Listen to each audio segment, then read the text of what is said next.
ये मैसेज बड़ा क्लियर होना चाहिए कि सेना में जो लोग जाते हैं वो केवल पैसे के लिए नहीं जाते, वो एक जज्बे के साथ जाते हैं। उनमें देश प्रेम होता है, उनके अंदर में राष्ट्र की भक्ति होती है, उनके अंदर में यौवन की शक्ति होती है। वो इसको इन्वेस्ट करते हैं अपने आप को और सोचते हैं हम देश के लिए क्या कर सकें। अगर वो भावना नहीं है तो आप इस करियर के लिए नहीं बने। इसमें केवल हम उन्हीं यूथ को चाहते हैं।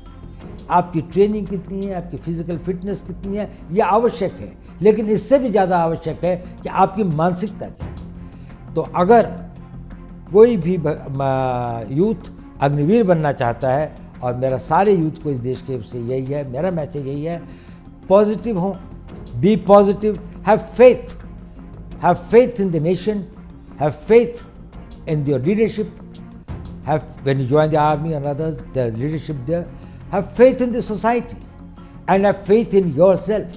That is the most important thing. Swami Vivekananda कहते थे, पुराना धर्म कहता था कि नास्तिक वो है जो ईश्वर में विश्वास नहीं करता, नया धर्म ये कहता है कि नास्तिक वो है जो स्वयं पर विश्वास नहीं करता। अगर आपको अपने ऊपर विश्वास है तो आपकी फिजिकल फिटनेस, आपकी मेंटल फिटनेस, आपकी ट्रेनिंग, आपकी और आपकी आयु को देखते हुए आपके लिए सारी दुनिया पड़ी है। You can conquer the world, the whole world is for you.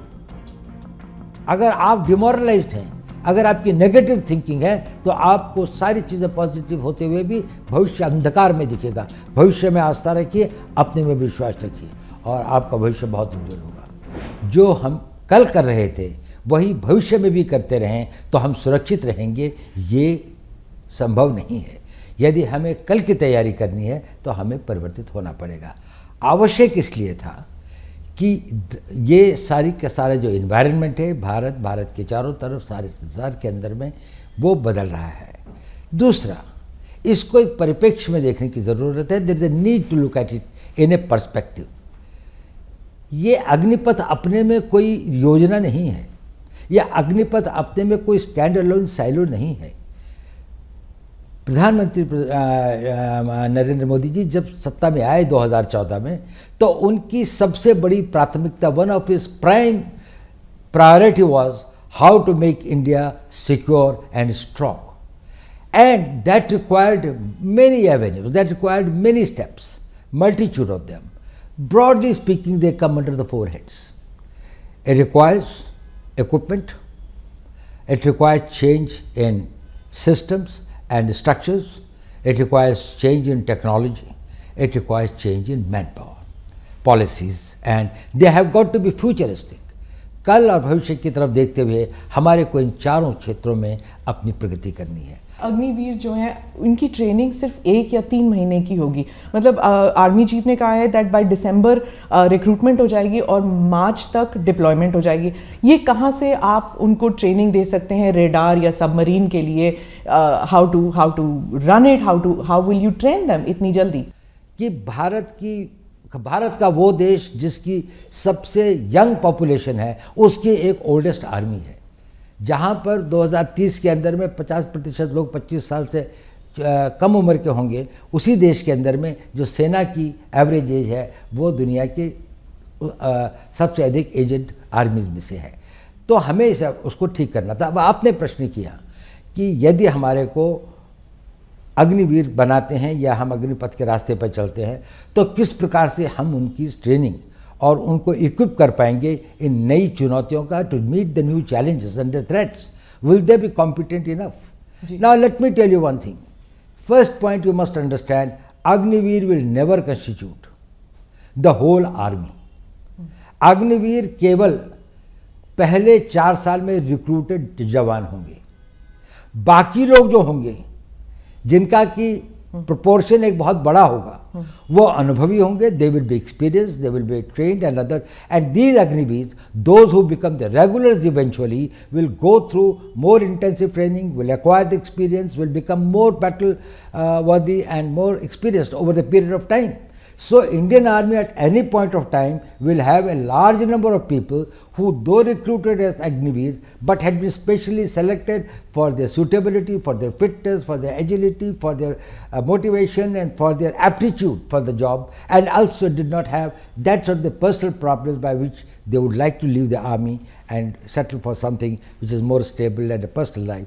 So these persons will be well trained. So it is not only that the Indian Army will be having only this component. Yes, Indian Army will constitute at the level of the Jawans and the ORs who have been recruited through the process of Agniveer, specially selected, whose work, whose performance has been monitored and digitally monitored through various complex processes over a long period of time. Selection is one part.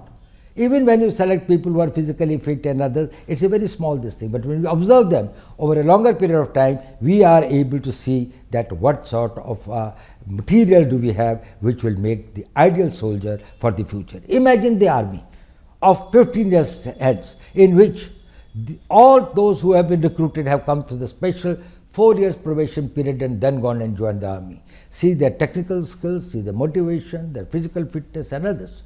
They will all be the people who will probably the cream of the Indian Army. Right. So my first question will be, I will go later into those who are not being amalgamated, but first about those who are going to be amalgamated into the service.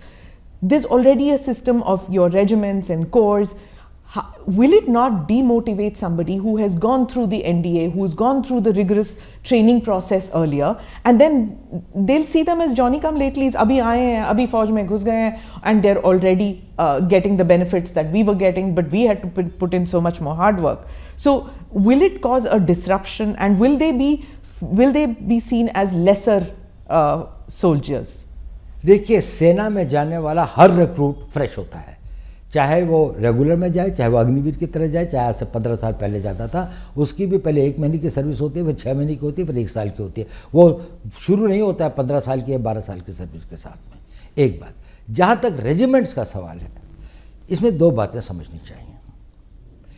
ये जो regiments का concept है, इसको कोई tinker नहीं कर रहा है। अगर रेजिमेंट्स हैं तो आर्टिलरी की रेजिमेंट्स रहेंगी, आर्मर्ड कोर की रेजिमेंट्स रहेंगी, इलेक्ट्रिकल मैकेनिकल इंजीनियर्स हैं या इंजीनियर्स हैं या बाकी सारे हैं। ये जो रेजिमेंटल, कभी कभी इन्फेंट्री की कुछ यूनिट्स के अंदर में बारे में लोगों को भ्रम है।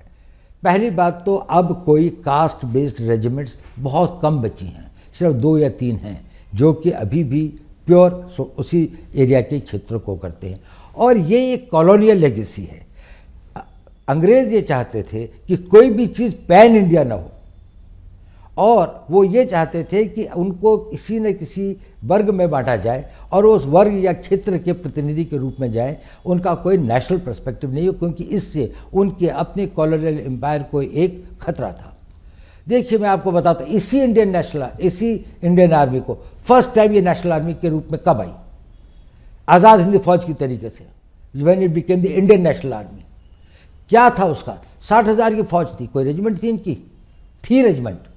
इनकी रेजिमेंट थी रानी झांसी रेजिमेंट, इनकी रेजिमेंट थी Mahatma Gandhi regiment, not an Ahir और राजपूत और ये नहीं थी। और कितना सैक्रिफाइस किया इन्होंने? 60,000 में से 40,000 मारे गए। इतना एट्रिशन हुआ था। दुनिया के अंदर में किसी लड़ाई के अंदर में इतने एट्रिशन एंड कैजुअलिटीज नहीं हुई हैं जितनी इंडियन नेशनल आर्मी ने इम्फाल, कोहिमा के और सिंगापुर के बैटल्स के अंदर में गंवाए हैं। वो किसके लिए लड़ रहे थे? उनमें रेजिमेंटल प्राइड नहीं था क्या? उनके लिए वो नहीं था, वो भारत के लिए लड़ रहे थे। They were the soldiers of India. They called themselves as the Indian National Army. But so do the regiments here, right? That's now. right. So they will continue. Okay. That's what I'm telling you. They will have the nomenclature. There will be the regiment of this. Who has? I do not know how this concept has come that anybody is tinkering with the regimental pride or the regimental ethos. उसका अपना tradition होगा। अगर कोई एक battalion है, उसकी अपनी एक वैलर है, उसकी अपनी एक हिस्ट्री है, तो वो हमेशा बरकरार रहेगा और उसमें बढ़ोतरी होती जाएगी। अब इसका हुआ ये है कि हमने ये कहा कि एक ऑल इंडिया कॉम्प्लेक्शन होगा इंडियन आर्मी का। इसको लोगों ने कहा कि रेजिमेंटल सिस्टम खत्म हो गया। रेजिमेंटल सिस्टम खत्म नहीं हुआ। इन्फेंट्री रहेगी, आर्टिलरी रहेगी, आर्मर्ड कोर रहेगा, सिग्नल्स रहेंगे। इन्फेंट्री के अंदर में भी ग्रेनेडियर्स हैं, के अंदर में गार्ड्स हैं, रेजिमेंट ऑफ गार्ड्स है। रेजिमेंट ऑफ गार्ड्स में किसका जाति के लोग हैं? कितना स्प्लेंडेड वो है उनका, ग्रेनेडियर्स है, उसमें किस जाति के धर्म के क्षेत्र के लोग हैं।